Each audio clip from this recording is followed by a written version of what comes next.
جب انسان اپنی موت کو بھول جاتا ہے اور انسان یہ سمجھنے لگتا ہے کہ ہمیشہ آپ کو دنیا میں رہنا ہے، مرنا نہیں ہے، موت کو بھول جانے کی وجہ سے بھی انسان غافل ہو جاتا ہے۔ اسی لیے اللہ تعالیٰ قرآن میں بار بار ہمیں موت کی یاد دلاتا اور فرماتا ہے کل نفس ذائقۃ الموت، میرے بندو ایک نہ ایک دن تم سب کو مرنا ہے۔ اینما تکونوا یدرککم الموت ولو کنتم فی بروج مشیدہ، میرے بندو تم جہاں بھی جاؤ گے موت تمہارا پیچھا نہیں چھوڑے گی، موت سے تم نہیں بچ سکتے۔ اور موت ایک ایسی چیز ہے میرے بھائیوں جو انسان کی اوقات اسے بتاتی ہے۔ بڑے سے بڑا کروڑ پتی ارب پتی بھی ایک ایسا ٹائم آتا ہے، موت نوٹ کی گڈی سے آپ زندگی نہیں خرید سکتے، آپ نوٹ کی گڈی سے آپ اپنی سانسوں کو نہیں خرید سکتے۔ جس وقت موت لکھی ہے دنیا کے بڑے سے بڑے ڈاکٹر بھی سر جھکا کے کہیں گے کہ نہیں صاحب اب ان کو ہم بچا نہیں سکتے، ان کی زندگی ہمارے ہاتھ میں نہیں ہے، ان کی موت کا ٹائم آ گیا ہے۔ موت انسان کو اس کی اوقات یاد دلاتی ہے۔ اسی لیے اللہ تعالیٰ قرآن میں فرماتا ہے فَلَوْلَا إِذَا بَلَغَتِ الْحُلْقُومَ وَأَنْتُمْ حِينَئِذٍ تَنْظُرُونَ، میرے بندو ذرا وہ ٹائم یاد کرو جب انسان کی موت کا ٹائم آتا ہے اور انسان کی جان اس کی حلق تک پہنچ جاتی ہے اور تم مرنے والے کو اپنی آنکھوں سے دیکھ رہے ہو۔ فَلَوْلَا إِن كُنْتُمْ غَيْرَ مَدِينِينَ تَرْجِعُونَهَا إِن كُنْتُمْ صَادِقِينَ، میرے بندو اگر تمہیں ایسا لگتا ہے تمہارے اوپر کوئی طاقت نہیں ہے، تمہارے اوپر کوئی پاور نہیں ہے، کسی اللہ نے تم کو پیدا نہیں کیا، اگر تم کو ایسا لگتا ہے ذرا مرنے والے کو موت سے بچا کے دکھا دو، ذرا اس کی روح کو واپس لوٹا کے دکھا دو، ذرا اس کی جان کو دوبارہ اس کے اندر ڈال کے دکھا دو، نہیں کر سکتے میرے بھائیو ہم، اس لیے موت کو یاد کرنے کا حکم دیا گیا۔ اللہ کے نبی فرماتے ہیں اکثروا ذکر ہادم اللذات، لذتوں کو توڑ دینے والی چیز موت کو یاد کیا کرو۔ عثمان غنی کو دیکھو میرے بھائیو، عثمان غنی جب کسی قبرستان کے پاس سے گزرا کرتے تھے، کسی قبر کو دیکھا کرتے تھے، زار و قطار رونے لگتے تھے۔ پوچھنے والوں نے پوچھا کہ اے عثمان غنی، جنت کی بات آتی آپ روتے نہیں ہیں، جہنم کی بات آتی آپ روتے نہیں ہیں، لیکن قبر کو دیکھ کر کے آپ رونے لگتے ہیں۔ عثمان غنی کہتے ہیں او لوگوں، میں نے اپنے پیارے نبی کو یہ فرماتے ہوئے سنا ہے ان القبر اول منزل من منازل الاخرہ، بے شک یہ قبر آخرت کی پہلی منزل ہے، جس نے اس منزل کو پار کر لیا اس کے لیے آگے کی منزلیں آسان ہیں۔ موت کو یاد کیا کرو میرے بھائی۔ ایک بھائی مجھ سے پوچھنے لگے مولوی صاحب مزاروں پہ جانا کیسا ہے، بمبئی میں حاجی علی کی درگاہ پہ جانا کیسا ہے، اجمیر میں خواجہ معین الدین چشتی اجمیری کی درگاہ پہ جانا کیسا ہے، مزاروں پہ جانا کیسا ہے؟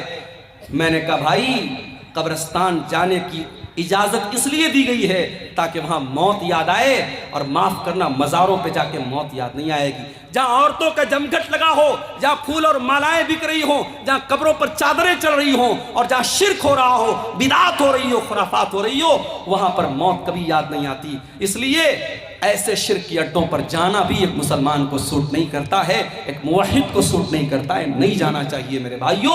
ہاں عام قبرستان میں آپ جائیے، کبھی اللہ آپ کو توفیق دے آپ مدینہ منورہ کی جب آپ زیارت کریں گے، جب آپ مدینہ جائیں گے، ایک طرف نبی کی مسجد ہے اور دوسری طرف بقیع کا قبرستان ہے، اور اس بقیع کے قبرستان میں 10,000 سے زیادہ صحابہ کرام کی قبریں ہیں۔ ان سے بڑا ولی کون ہے، ان سے بڑا اللہ کا نیک بندہ کون ہے؟ نبیوں کے بعد اس دنیا میں سب سے مقدس اگر کوئی جماعت تھی تو صحابہ کرام کی جماعت تھی، سارے صحابہ کی قبریں ہیں۔ لیکن میرے بھائیوں کوئی پکی قبر نہیں ہے، کوئی مزار نہیں ہے، کوئی گنبد نہیں ہے، کوئی چادر نہیں چڑھائی جا رہی ہے، کوئی مالا نہیں چڑھایا جا رہا ہے، وہاں آپ کو موت یاد آئے گی اور آپ کو یہ احساس ہوگا کہ اے اللہ جب تیرے نبی کے 10,000 صحابہ اسی قبر کے اندر دفن ہیں، اے اللہ ہمیں بھی ایک دن اسی قبر میں جانا ہے اور اسی مٹی کے نیچے جانا ہے، ہمیں بھی اے اللہ اپنے عمل کا حساب دینا ہے، وہاں آپ کو موت یاد آئے گی۔ میرے پیارے ساتھیوں، اللہ کے نبی ایک انصاری صحابی کے جنازے میں گئے، صحابی کا جنازہ قبر میں اتارا جا رہا ہے،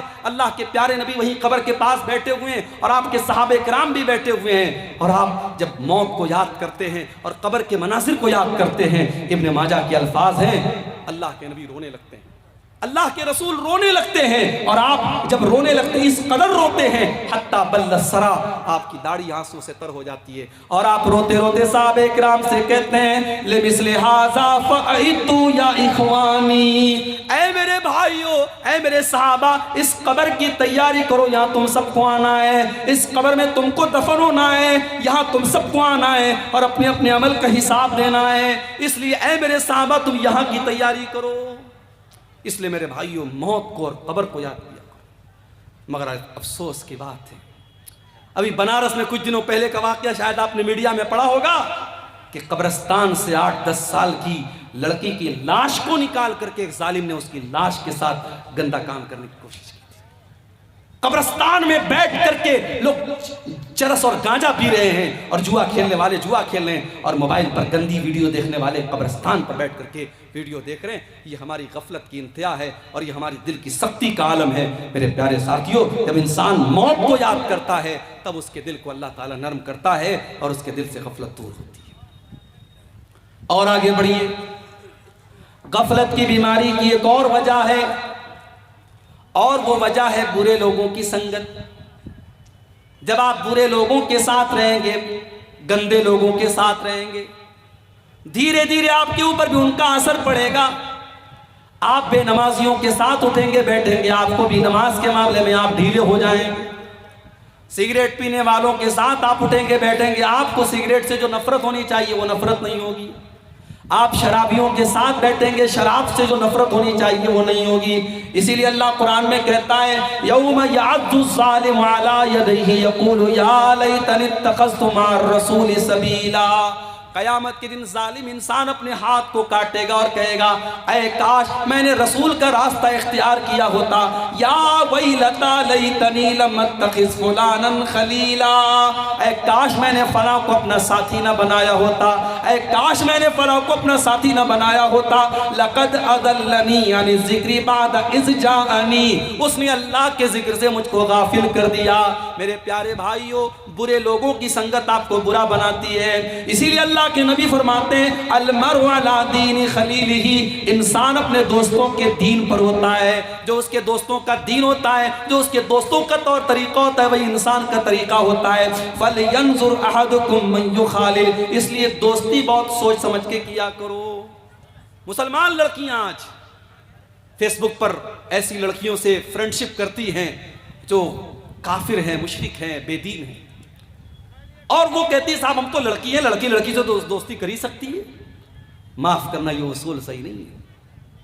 آپ کی لڑکی کسی گرلز کالج میں پڑھ رہی ہے جہاں صرف لڑکیوں کی تعلیم ہو رہی ہے، اور وہاں پہ آپ کی بیٹی ایسی لڑکی کو سہیلی بنا رہی ہے جس کا اسلام سے کوئی تعلق نہیں ہے، جس کے مذہب میں اور جس کے گھر میں کوئی پابندی نہیں ہے، اور جو 4 لڑکوں سے جس کا چکر چل رہا ہے، اس لڑکی کے ساتھ جب آپ کی برقع پہننے والی اور نقاب پہننے والی بیٹی جب اس لڑکی کے ساتھ اٹھے گی بیٹھے گی اور اس کی سہیلی بنے گی، تو معاف کرنا میرے بھائیوں اور میری بہنوں، اس کا اثر کہیں نہ کہیں آپ کے اوپر پڑے گا۔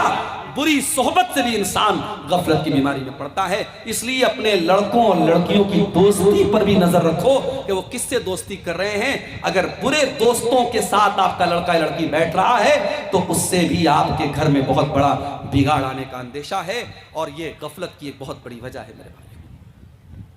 اور آگے بڑھیے، غفلت کی ایک اور وجہ ہے قرآن کریم کو چھوڑ دینا۔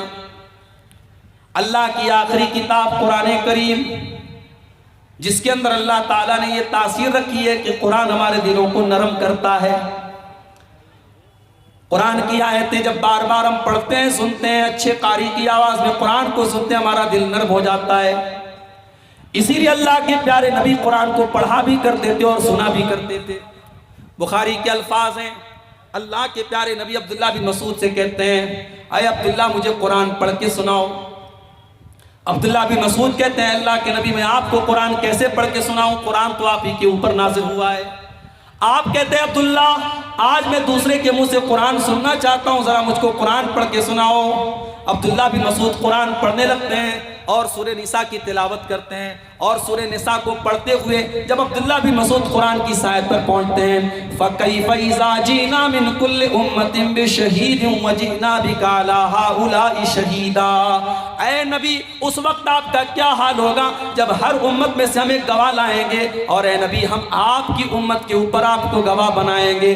جب اللہ کے نبی نے قرآن کی آیت کو سنا، بخاری کے الفاظ ہیں ذرفتینا، اللہ کے نبی رونے لگے اور آپ نے کہا عبداللہ بس کرو بس کرو۔ عبداللہ کہتے میں نے نظریں اٹھا کے دیکھا فَإِذَا عَيْنَاهُ تَذْرِفَانِ، اللہ کے نبی کی آنکھوں سے آنسو بہ رہے تھے۔ میرے پیارے بھائیوں، قرآن اللہ کی وہ کتاب ہے، لو انزلنا هذا القرآن على جبل لرأيته خاشعا متصدعا من خشية اللہ، اگر اس قرآن کو ہم نے کسی پہاڑ کے اوپر بھی اتارا ہوتا تو پہاڑ بھی اللہ کے خوف سے چور چور ہو جاتا، پہاڑ بھی اللہ کے خوف سے ریزہ ریزہ ہو جاتا۔ انسان کا دل تو گوشت پوست سے بنا ہے، انسان کا دل تو معمولی ہے، انسان کے دل کی کیا اوقات ہے میرے بھائیوں۔ قرآن کی تو یہ تاثیر ہے، قرآن کسی پہاڑ پر بھی اترا ہوتا تو قرآن کے اثر سے پہاڑ بھی چکنا چور ہو جاتا۔ قرآن سے اپنا تعلق مضبوط کرو میرے بھائی۔ اور آگے رمضان کا مہینہ آ رہا ہے، اور رمضان کا مہینہ قرآن کے نزول کا مہینہ ہے، اسی مہینے میں قرآن اترا ہے، اور روزے اور قرآن کے ساتھ بڑا گہرا تعلق ہے۔ اللہ کے نبی فرماتے، بخاری اور مسلم کی روایت ہے کہ قیامت کے دن اللہ کے پاس روزہ بھی چل کے آئے گا اور قرآن بھی چل کے آئے گا، اور روزہ کہے گا اے اللہ منعتہ الطعام والشراب فی النہار، اے اللہ دن کے 14-15 گھنٹے تیرا یہ بندہ بھوکا رہتا تھا، پیاسا رہتا تھا۔ روزہ کہے گا اے اللہ میری تیرے ڈر سے اور میری وجہ سے یہ کھانا اور پانی نہیں کھاتا تھا پیتا تھا، اے اللہ تو اس کو معاف کر دے، اس کی مغفرت کر دے۔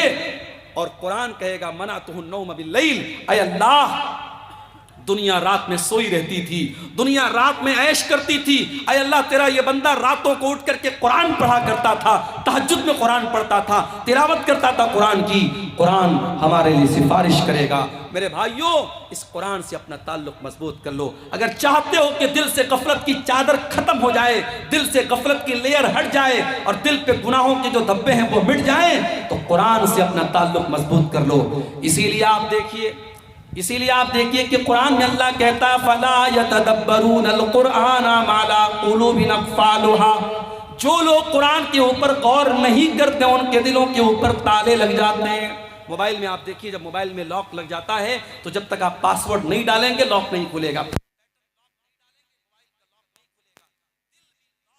ہمارا، اور دل کے لاک کو کھولنے کا اگر کوئی طریقہ ہے تو قرآن کریم ہے میرے پیارے ساتھیوں۔ اس لیے قرآن سے اپنا تعلق مضبوط کرو، اور قرآن کو صرف جو حافظ ہیں ان کو نہیں پڑھنا ہے، قرآن کو ہر ایک کو پڑھنا ہے۔ اگر آپ قرآن اٹک اٹک کے پڑھتے ہیں، قرآن جو ہے مہارت کے ساتھ نہیں پڑھ پاتے ہیں، قرآن پڑھتے وقت اگر آپ کی زبان اٹکتی ہے، اٹک اٹک کر کے پڑھنے والے کو ڈبل ثواب ملے گا۔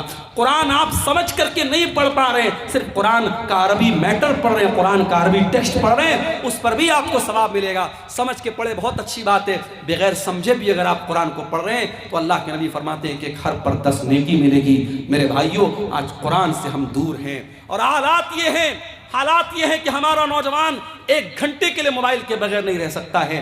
1 گھنٹہ اگر موبائل کی بیٹری ختم ہو جائے بے چین ہو جاتا ہے، نہ جانے کس کی کال آئی ہوگی، نہ جانے کس کا میسج آیا ہوگا، نہ جانے کون کون مجھ کو یاد کر رہا ہوگا۔ ذرا سوچو میرے بھائیوں، اگر آپ کا کوئی دوست، بڑا خاص دوست آپ کو میسج کرتا ہے اور آپ واٹس ایپ کھول رہے ہیں، سارے لوگوں کے میسج دیکھ رہے ہیں، اور اس دوست کا میسج آپ اوپن نہیں کر رہے ہیں، کھول نہیں رہے ہیں، آپ کا دوست آپ سے ملے گا، کہے گا یار تو دوست ہے کہ دشمن ہے؟ جب تو میرا میسج نہیں دیکھ رہا ہے، تجھے میری کوئی فکر نہیں ہے، وہ دوست آپ سے دوستی ختم کر دے گا، تعلق ختم کر دے گا۔ میرے بھائیوں قرآن بھی اللہ کا آخری میسج ہے، اللہ کا آخری پیغام ہے، ھذا بلاغ للناس، اور اللہ کا یہ میسج ہم سب کے لیے ہے۔ اور ہم کتنے بڑے بد نصیب ہیں، آج قرآن سے ہم دور ہیں۔ کتنے لوگ تو ایسے ہیں رمضان میں قرآن اٹھاتے ہیں تو پھر سال کے 11 مہینے قرآن کو چھونے کی وہ کوشش بھی نہیں کرتے۔ میرے بھائیوں قرآن کریم کی تلاوت کو اپنی زندگی کا معمول بناؤ۔ غفلت کی بیماری سے اگر بچنا ہے تو یہ کام بھی ہمیں کرنا پڑے گا۔ اسی طریقے سے میرے بھائیوں ایک اور چیز ہے جو ہمیں غفلت کی بیماری میں ڈال رہی ہے، اور وہ ہے نماز کے معاملے میں لاپرواہی۔ نماز کے معاملے میں جب آپ لاپرواہی کریں گے تب بھی آپ کے دل پہ غفلت کی چادر چڑھ جائے گی، اس لیے کہ نماز کون چھوڑتا ہے؟ قرآن کریم میں اللہ نے بیان کیا سورہ مریم کے اندر فَخَلَفَ مِن بَعْدِهِمْ خَلْفٌ أَضَاعُوا الصَّلَاةَ وَاتَّبَعُوا الشَّهَوَاتِ فَسَوْفَ يَلْقَوْنَ غَيًّا۔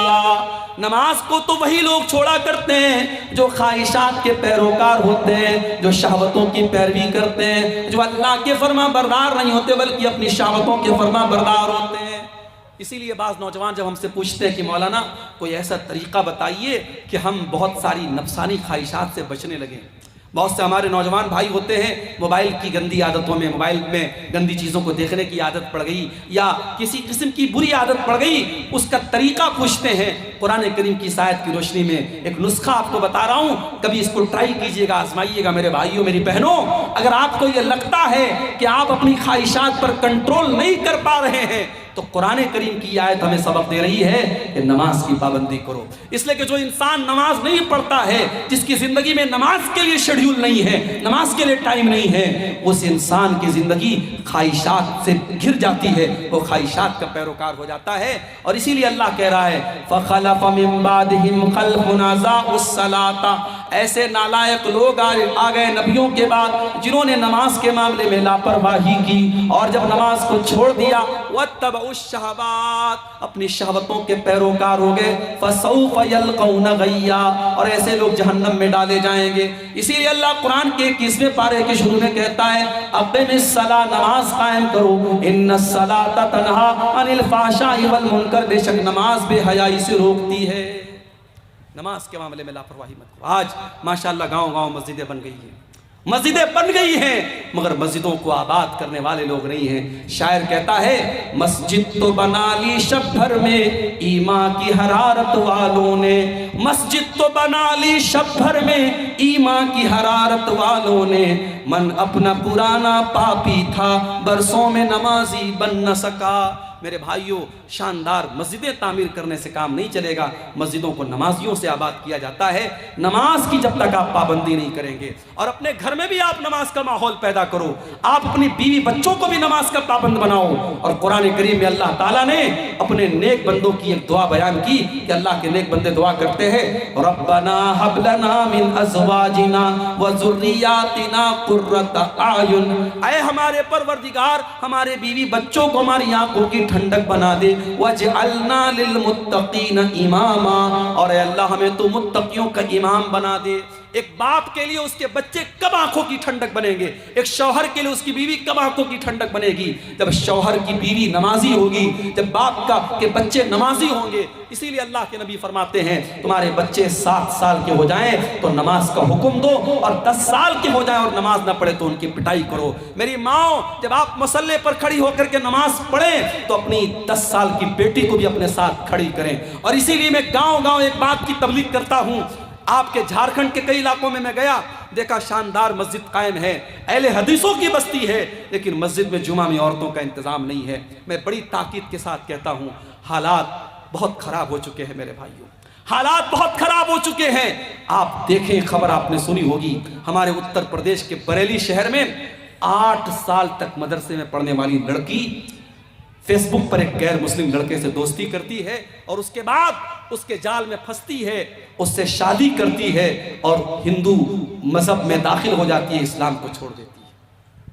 8 سال تک مدرسے میں پڑھنے والی لڑکی کا یہ حال ہے۔ ہماری قوم آج کہاں جا رہی ہے میرے بھائی؟ ہماری اور آپ کی بچیاں آج اسلام کو چھوڑ کر کے مرتد ہو رہی ہیں۔ شاید پوری اسلامی تاریخ میں ایسا بدترین دور نہیں دیکھا گیا تھا میرے بھائیوں۔ ہمیں مارا تو گیا، ہمیں کاٹا تو گیا، ہم پر ظلم تو ہوئے، مگر ہمارا ایمان اس قدر کمزور ہو جائے کہ ہماری بچیاں، ہماری قوم کی بہنیں، ہماری قوم کی بیٹیاں آج فیس بک اور انسٹاگرام پر کسی کے آئی لو یو پر اور کسی کی محبت بھرے جملوں پر فدا ہو کر کے اپنے دین کو خیر بات کہہ دیں، اپنے مذہب کو چھوڑ دیں، اپنی توحید کو چھوڑ دیں۔ اتنا بدترین دور ہم نے کبھی نہیں دیکھا تھا میرے بھائیوں۔ اس کا مطلب یہ ہوا کہ کہیں نہ کہیں پانی مر رہا ہے، کہیں نہ کہیں ہم سے کوتاہی ہو رہی ہے، اور کہیں نہ کہیں ہم نے اپنی بچیوں اور اپنی بیٹیوں کی تربیت جیسی کرنی چاہیے تھی ویسی نہیں کی ہے۔ معاف کرنا میرے بھائیوں، سال میں ایک جلسہ ہو گیا، گھر کی عورتوں کو، لڑکیوں کو آپ لے کے چلے آئے، اس سے کام نہیں چلے گا، اس سے کام نہیں چلے گا، یہ تربیت کے لیے کافی نہیں ہے۔ آپ کے گاؤں میں اگر جامع مسجد ہے جہاں جمعہ کا خطبہ ہو رہا ہے، میں بڑی تاکید کے ساتھ کہتا ہوں ہر وہ مسجد جہاں جمعہ کا خطبہ ہو رہا ہو، آپ عورتوں کے لیے سپریٹ انتظام کیجئے، ان کی انٹری الگ ہو، ان کا سینہ الگ ہو، ان کا دروازہ الگ ہو، پردے کا معقول انتظام ہو۔ آپ کے گھر کی عورتیں جب جمعہ کے خطبے میں جائیں گی، ایک سال میں 50-52 جمعہ کا خطبہ سنیں گی، آدھا گھنٹے کے یہ جمعہ کے خطبے جب وہ 50 بار سنیں گی، ان کی دین کی بہت ساری معلومات ان کو ملے گی۔ آج کتنی عورتیں ہیں ان سے آپ دین کی موٹی موٹی باتیں پوچھ لیں نہیں بتا پائیں گی، ہاں رسم و رواج کی باتیں آپ پوچھ لیں، شادی بیاہ میں کتنے جوڑے کپڑے دینا ہے، فلانے نے اپنی لڑکی کی شادی میں 12 جوڑے دیے تو یہ 24 جوڑے دے گی، اس نے اپنی بیٹی کو 10 گرام کا ہار دیا تو یہ 20 گرام کا ہار دے گی۔ رسم و رواج کے معاملے میں ہماری عورتیں ماشاءاللہ کسی سے کم نہیں ہیں۔ ہمارے بنارس میں ایک جگہ ہماری رشتہ داری میں شادی ہو رہی تھی، شادی کا سارا سامان آیا تو اس میں میں نے دیکھا کہ ایک پڑیا رکھی ہوئی ہے، میں نے پوچھا بھائی اس پڑیا میں کیا ہے، تو کہنے لگی یہ سہاگ کی پڑیا ہے، یہ سہاگ کی پڑیا ہے۔ اور سہاگ کی پڑیا میں کیا ہے، سندور رکھا ہوا ہے، ماتھے کی بندی رکھی ہے۔ مسلمان عورت کے بھی آج شادی کے موقع پہ سندور اور بندی ان کے یہاں چل رہا ہے۔ میں نے فوراً منع کیا اور سمجھایا کہ یہ اسلام کا اس سے کوئی تعلق نہیں ہے، اسلام میں عورت کے سہاگ کی کوئی جسمانی نشانی نہیں ہے، عورت کے نکاح کی ایک ہی نشانی ہے شوہر کے دل میں اس کی محبت، بس کوئی بندی، کوئی سندور، کوئی منگل سوتر، یہ اسلام میں کوئی سہاگ کی نشانی نہیں ہے۔ آج یہ شرکیہ اور جاہلانہ چیزیں ہماری ماں بہنوں کے اندر آئی ہیں۔ میرے بھائیوں، جب تک آپ محنت نہیں کریں گے ان عورتوں کی تبلیغ پر اور کام نہیں کریں گے اپنی لڑکیوں کی دینی تعلیم پر، آپ حالات کو سدھار نہیں سکتے ہیں۔ پانی بہت سر سے اونچا جا رہا ہے اور ہمیں اللہ کے نبی کی وہ حدیث یاد آتی ہے، آپ نے قیامت کے پہلے بتایا تھا کہ ایسا دور آئے گا، یبیع دینہ بعرض من الدنیا، دنیا کے چند ٹکوں کے بدلے میں انسان اپنے دین کا سودا کر لے گا۔ آج وہ حالات ہم دیکھ رہے ہیں کہ چند ٹکوں کے بدلے میں کتنے لوگ مشرک ہو رہے ہیں، منافق ہو رہے ہیں، کتنے لوگ داڑھی رکھ کر کے، کرتا پہن کر کے، ٹوپی لگا کر کے آج نیوز چینل پر آ کر کے، ٹی وی چینل پر آ کر کے اللہ کے بارے میں اناپ شناپ بک رہے ہیں، اسلام کے بارے میں الٹی سیدھی چیزیں بک رہے ہیں اور شرکیہ نعرے اپنی زبان سے نکال رہے ہیں۔ یہ ایمان کی کمزوری کا دور ہے میرے بھائیوں، یہ فتنوں کا دور ہے۔ اپنے بچوں کی تربیت پر توجہ دو، خود بھی نماز کی پابندی کرو اور ان کو بھی نماز کا پابند بناؤ۔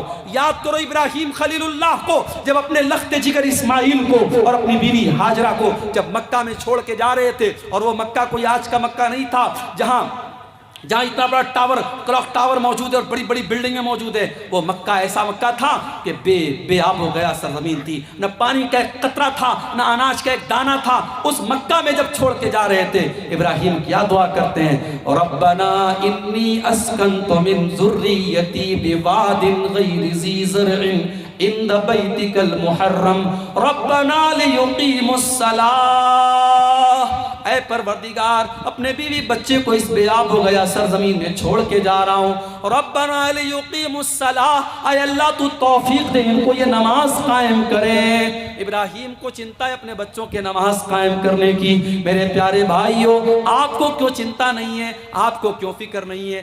آپ گھومنے جاتے ہیں، بچوں کو لے کے جاتے ہیں، ہوٹل میں کھانا کھاتے ہیں، بچوں کو لے کے کھانا کھاتے ہیں، بیوی کو لے کے کھانا کھاتے ہیں۔ کیا آپ یہ گوارا کریں گے، کیا آپ یہ پسند کریں گے کہ آپ تو جنت میں چلے جائیں اور آپ کی بیوی جہنم میں چلی جائے، آپ کے بچے جہنم کی آگ میں جلیں؟ میرے بھائیو، ہم کبھی یہ پسند نہ کریں گے۔ اسی لیے اللہ قرآن میں بار بار کہتا ہے، قُوا أَنفُسَكُمْ وَأَهْلِيكُمْ نَارًا، اے ایمان والو اپنے آپ کو اور اپنے گھر والوں کو جہنم کی آگ سے بچاؤ، جہنم کی آگ سے بچاؤ۔ جس پریوار سے آپ محبت کرتے ہیں اسے جہنم کی آگ میں جلتا ہوا نہیں دیکھ سکتے۔ اسی لیے جب آپ رات میں تہجد کے لیے اٹھے تو اپنی محترمہ کو بھی اٹھائیں کہ چلو اٹھو تم پڑھو۔ اور میں اپنی ماں سے کہنا چاہتا ہوں، بہت سی عورتیں ہوتی ہیں رات میں تہجد پڑھتی ہیں لیکن شوہر کو کبھی نہیں اٹھاتی ہیں۔ اللہ کے نبی فرماتے ہیں، رحم اللہ رجلا قام من اللیل، اللہ تعالیٰ کی رحمت نازل ہوتی ہے اس انسان کے اوپر جو رات میں اٹھ کر کے تہجد پڑھتا ہے، وہ ایقظ امرأتہ، اور اپنی بیوی کو اٹھاتا ہے۔ اگر بیوی انکار کر دیتی ہے، اپنی بیوی کے چہرے پر پانی چھڑک کر کے اس کو اٹھاتا ہے، اور اللہ تعالیٰ کی رحمت نازل ہوتی ہے اس عورت کے اوپر جو رات میں اٹھ کر کے تہجد پڑھتی ہے اور اپنے شوہر کو بھی اٹھاتی ہے۔ میری پیاری ماں اور بہنوں، ایسی بیوی بنو جو شوہر کے دین میں اس کی مدد کرے، شوہر کے اندر کوئی غلط عادت ہے اس کو چھڑانے والی بنو۔ اسی لیے جب اللہ اللہ کے رسول سے پوچھا گیا کہ بہترین عورت کی نشانی کیا ہے؟ آپ نے 3 چیزیں بتائی. پہلی چیز التی تسرہ اذا نظر، جب شوہر دیکھے تو خوش ہو جائے. دوسری چیز وتطیعہ اذا امر، جب شوہر کوئی بات کہے تو مانے.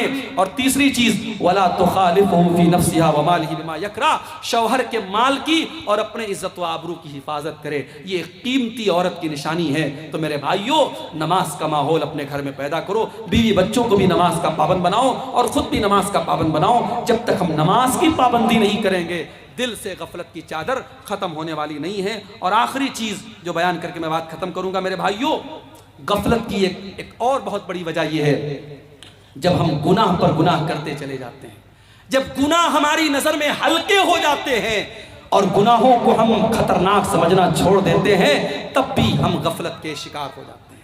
یاد رکھو میرے بھائی، گناہ ہے، چاہے وہ گناہ چھوٹا ہو چاہے وہ گناہ بڑا ہو.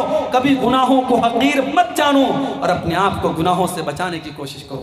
اللہ کے نبی فرماتے ہیں ایاکم ومحقرات الذنوب، ایسے گناہوں سے بچو جن کو لوگ حقیر سمجھتے ہیں. چھوٹے چھوٹے گناہ ہوتے ہیں لیکن اکٹھا ہو کر کے انسان کو ہلاک کر دیتے ہیں. اسی لیے اللہ کے نبی فرماتے ہیں جب بندہ کوئی گناہ کرتا ہے اس کے دل پر ایک کالے رنگ کا دھبا ڈال دیا جاتا ہے. بندہ اگر توبہ کر لیتا ہے، معافی مانگ لیتا ہے اللہ سے، وہ دھبا مٹا دیا جاتا ہے. اور اگر بندہ توبہ نہیں کرتا ہے، پھر سے گناہ کرتا ہے، تو وہ کالے دھبے بڑھتے چلے جاتے ہیں حتی تعلو قلبہ، یہاں تک کہ اس کے دل پہ چھا جاتے ہیں. معاف کرنا میرے بھائیوں، آج موبائل کے اس دور میں گناہ کرنا آسان ہو گیا ہے. آج اس دور میں زنا کرنا آسان ہے، اس دور میں بے پردہ ہونا آسان ہے، اس دور میں حرام کاروبار کرنا آسان ہے. اور گناہوں کا آسان ہونا بھی بہت بڑی آزمائش ہے میرے بھائیوں. جس دور میں گناہ آسان ہو جائیں اس دور میں اپنے دامن کو گناہوں سے بچانا یہ جہاد سے کم نہیں ہے. اسی لیے اللہ کے نبی نے فرمایا تھا بدا الاسلام غریبا، اسلام جب شروع ہوا تھا تو اجنبی تھا، وسیعود کما بدا غریبا، اور ایک ایسا دور پھر سے آنے والا ہے جب اسلام پر عمل کرنے والے اجنبی بن جائیں گے. اسلام پر عمل کرنا لوہے کے چنے کے چبانے جیسا ہو جائے گا. اسلام پر عمل کرنا ہاتھوں میں انگارے لینا جیسا ہو جائے گا. ایک لڑکی بے پردہ گھومے گی تو گاؤں والے کہیں گے، اس کی بہنیں کہیں گی، اس کے محلے کی عورتیں کہیں گی ارے یہ بڑی پردے دار بنتی ہے، نقاب میں رہتی ہے، پردے میں رہتی ہے. اگر کوئی عورت اپنے دیور سے پردہ کرے، بنارس میں ہمارے ایک دوست نے شادی کی، ان کی بیوی شادی کر کے آئی، اس نے گھر میں جوائنٹ فیملی رہتے تھے، اس کی بیوی نے کہا کہ میں اپنے دیور اور جیٹ کے سامنے نہیں آؤں گی، میں دیور اور جیٹ کے سامنے نہیں آؤں گی، سسر کے سامنے آ سکتی ہوں، سسر میرے محرم ہے لیکن دیور اور جیٹ غیر محرم ہے، میں دیور جیٹ کے سامنے نہیں آؤں گی. گھر والوں کے لیے بڑی شاکنگ بات تھی، یہ ایسا کیسے ہو سکتا ہے، ایسا کیسا پردہ کہ دیور کے سامنے نہیں آئے گی، جیٹ کے سامنے نہیں آئے گی. لیکن جب انہوں نے علماء سے پوچھا اور مسئلہ پوچھا تو مسئلہ تو یہی ہے کہ صاحب دیور جیٹ سے پردہ کرنا ہے.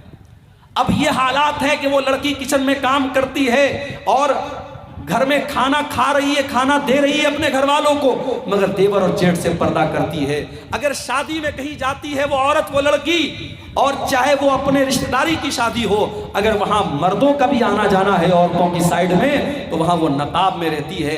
عورت کو عورت سے پردہ نہیں کرنا ہے لیکن عورت کو مردوں سے تو پردہ کرنا ہے. آج ایسی عورتوں کو لوگ کہیں گے صاحب یہ تو بڑی کٹر مسلمان بنتی ہے، یہ تو بڑی پردے دار مسلمان بنتی ہے. آج نوجوان اگر چہرے پر شرعی داڑھی رکھ لے تو سماج کہے گا یہ تو ملا بن گیا، یہ تو حافظ جی بن گیا، یہ تو مولوی صاحب بن گیا. اور وہی کلین شیپ کرا لے لوگ کہیں گے صاحب یہ تو ماشاءاللہ بڑا اسمارٹ ہے، ہینڈسم ہے. آج اگر کوئی نوجوان لڑکا اپنے آپ کو زناکاری اور بدکاری سے دور رکھے تو لوگ کہیں گے ارے یہ تو بڑا آؤٹ ڈیٹڈ لڑکا ہے، اس کو تو کوئی گھاس نہیں ڈالتا ہے. اور جو لڑکا رات میں 2 بجے تک غیر محرم لڑکیوں سے بات کرتا ہے، سماج کہتا ہے صاحب یہ تو بڑا چالو لڑکا ہے، بڑا ایڈوانس لڑکا ہے. یہ حالات ہے میرے بھائیوں. گناہوں کو شیطان نے اتنا اٹریکٹیو بنا دیا کہ گناہ کرنے والے کو لوگ بڑا عقل مند کہتے ہیں اور گناہوں سے بچنے والے کو لوگ بیوقوف سمجھتے ہیں. اللہ کے رسول نے فرمایا صلی اللہ علیہ وسلم بدا الاسلام غریبا، اسلام جب شروع ہوا تھا تو اجنبی تھا اور اسلام آگے چل کر کے پھر سے اجنبی ہو جائے گا. جب ایسا دور تم دیکھ لو فطوبى للغرباء، تو تم بھی اجنبی بن جانا، تم بھی دین کے اوپر چلنے والے بن جانا. زمانہ گالی دے تو سن لینا، زمانہ برا بھلا کہے تو سن لینا، زمانہ تمہاری راہ میں روڑے اٹکائے تو سن لینا. اور ہمیں یاد ہے کرناٹک کی اس لڑکی کا بیان، کرناٹک کی اس لڑکی کی ہمت کو سلام جس نے ظالموں کے ڈھیر میں اور ظالموں کے جھنڈ میں پردے میں گئی تھی اور اس کے سامنے جب شرکیہ نعرے لگ رہے تھے، مسکان نام کی اس لڑکی نے کہا تھا، اللہ کی تکبیر کا نعرہ بلند کیا تھا، اس نے اپنے پردے کا پاور دکھایا تھا۔ میری پیاری ماں اور بہنوں، آج بھی یہ پردے کے اندر ایک طاقت ہے۔ ایک مسلمان لڑکی جب پردے میں نکلتی ہے، دنیا جانتی ہے یہ پردے والی لڑکی ہے، اس کو چھیڑا نہیں جا سکتا۔ ابھی آج کل ایک آپ نے نیوز دیکھی ہوگی، بمبئی سے کوئی پردے والی آپا ہیں، وہ صاحب پیدل حج کرنے کے لیے نکلی ہیں۔ ابھی ایک مسئلہ کسی طریقے سے ختم ہوا کیرل کے شہاب بھائی کا، وہ بیچارے کسی طریقے سے پیدل حج کر کے آئے، ابھی ایک نئی آپا آئی ہے پیدل حج کرنے والی ہیں۔ معاف کرنا، ایسی عورتوں کا مقصد ثواب حاصل کرنا نہیں ہے، اپنی پبلسٹی کرنا ہے۔ ورنہ علماء جانتے ہیں شریعت کا بڑا واضح اصول ہے کہ اگر دو کام ہیں اور دو کام میں سے ایک مشکل اور ایک آسان ہے تو شریعت کہتی ہے اگر دونوں کام جائز ہے تو آسان کام کو آپ اپنا لو۔